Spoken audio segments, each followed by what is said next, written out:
Kidding the No news. bit too late. Kidding the Here we news. go. Kidding the news. Kidding the news. What's the news across the station? We make fun of information. You wait, we hope we'll love news. We just love to give you the news. Hey, now, here we go, ladies and gentlemen. This is our one-year anniversary of the Kidders. And celebrating it with me is none other than Tim Slagle, all the way from Indiana, where he doesn't have to be funny for you if he doesn't want to. Yeah, we're here in Indiana on the heels of the Religious Freedom Restoration Act, where outrage is as rare as a gay baker. If you can't find one, you're really not looking. And I'm just wondering, this is going to kick us. Indiana's got a lot of Amish. Are they not going to serve people with zippers?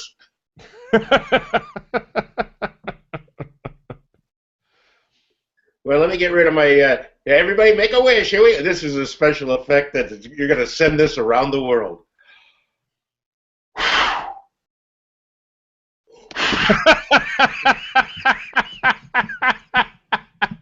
Around the world. Huh? Speaking of a gay baker.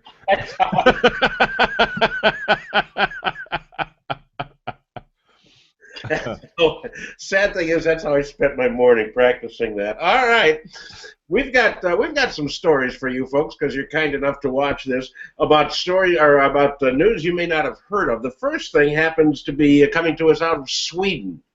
Now, if you remember correctly, last week we told you that the Japanese now have a perfume that smells like a Whopper. In Sweden, they came out with clothing designed with a repeating pattern of Big Macs. Well, you wear the Big Mac, clothing with the Burger King cologne. They kind of clash. You end up growing red pigtails.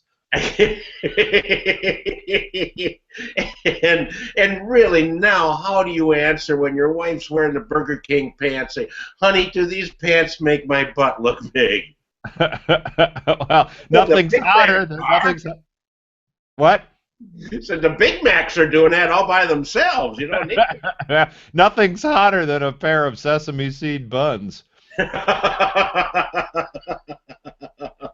Hold the special sauce. All right. Someone has to call Quentin Tarantino and find out what a Big Mac is called in Sweden. They're not selling the stuff here, where it would be a big attraction at Walmart, but you can only buy it if you're over in Sweden. So if you're planning a trip, pick up some Big Mac underwear for me. All right, now from Sweden, let's go to Paris, where Patrick Moore, who is a lobbyist apparently for the Monsanto Corporation, came out and said that Monsanto's Roundup weed killer is safe to drink. There's nothing in there that's going to hurt you, and according to him, he said, and I quote, "You can drink a whole quart of it and it won't hurt you." At which point, a reporter offered him a glass of Roundup weed killer. Well, that still doesn't prove anything.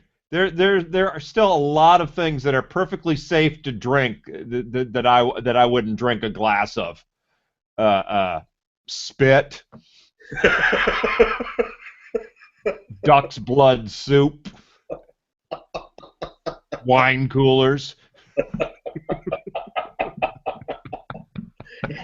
and Roundup, apparently. This guy refused to drink it when challenged with that, but had it been a cup of spit. His comment was, he said, people who try to commit suicide by drinking the herbicide, and I quote, fail regularly.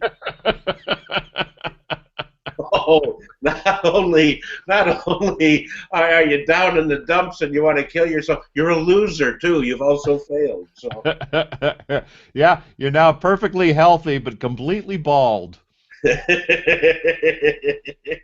Jeez. So Roundup, it's good for one, good for all. I don't know what this woman was drinking in Australia, but they arrested Erica Leader for some sort of offense. They took her to the police station to be searched, and while she was being searched, she had her shirt off. She was naked from the waist up, and she grabbed her own breasts and started squirting the officer who was searching her. And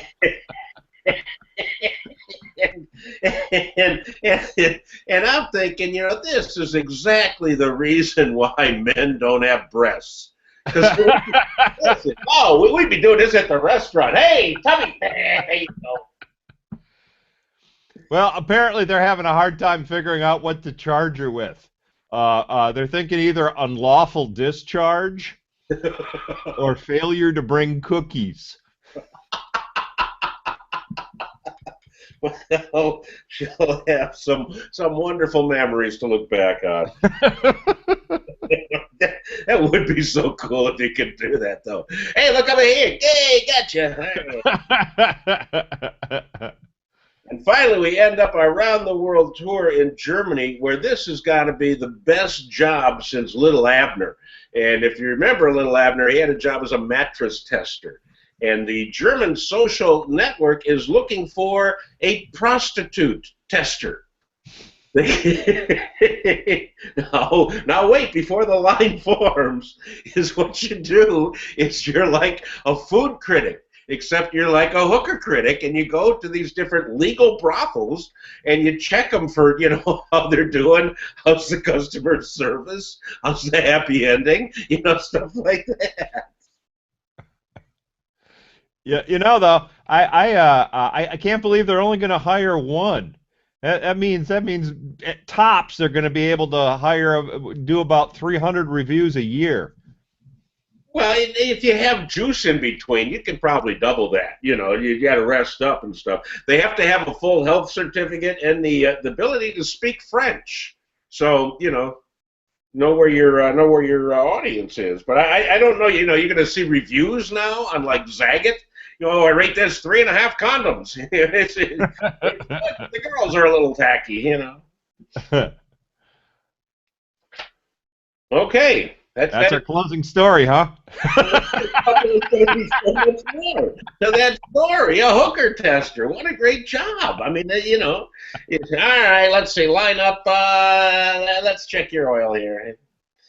And he only gave his name as Ben, the guy who was going to be looking for this hooker tester. He didn't want to be recognized. Ben, I believe his last name is Dover. All right. So we've come to the end of another Kidders. We've been doing this for 1 year. We'd like to thank our loyal viewer for being with us all this time and for having nothing better to do. Here's our question of the week. As you know, Easter comes up in just 6 days now. And what's Easter without an Easter egg hunt? And Tim, if you were going to hide an egg where a politician couldn't find it, because they're having the White House Easter egg roll, whatever that means. But if you were to hide it where a politician couldn't find it, where would you hide that egg? Probably on page 72 of the last bill he passed. He's never gonna look there. He's never gonna get that far. I was thinking of putting it under the Constitution, because they're never going to lift that up, to take a look at what's in there. But of course, you folks at home, you may have different, funnier places where you could hide it. Well, I'm sure Anthony Weiner has a great place. And Aaron Schock, he would hide it in a bank vault in Switzerland where nobody would know it's there. Anyhow, that's it for another edition. Please spread these around. Tell your friends. Tim, any last words before not only Easter but April Fool's Day? Hey, if anybody's in Minneapolis, mark your calendar. April 28th through May 2nd at acmecomedycompany.com. The Crash and Burn series is going to go on. This will be the 4th year we're doing it. It's 4 headliners, 20 minutes each. Write a new act or die trying. Really? So it's 4 headliners and they're each doing 20 minutes of new material? 20 minutes material never done on stage. So yeah, so we're going to start out Tuesday. Yeah, I can see the smirk already. It's got to be cool. Yeah, that would be very fun to see. Yeah, if you folks are in Minneapolis, go and see Tim in the what are they? The Death Squad? Crash and burn. Crash and Burn. All right, and you can see me on Friday on the Friday Funnies right here on this very same computer you're watching right now. Just go to DaleIrvin.com. Other than that, that's it for yet another week. Hold on, I'll find the music. There it is. Kidding the news. It's for another week. Happy St. Patrick's Day. That was my April Fool's joke. Happy April Fool's. Happy Easter. Information. Have a good Friday. We hope for the And a Maundy Thursday. news. We just love to give you the news. Down, down, down.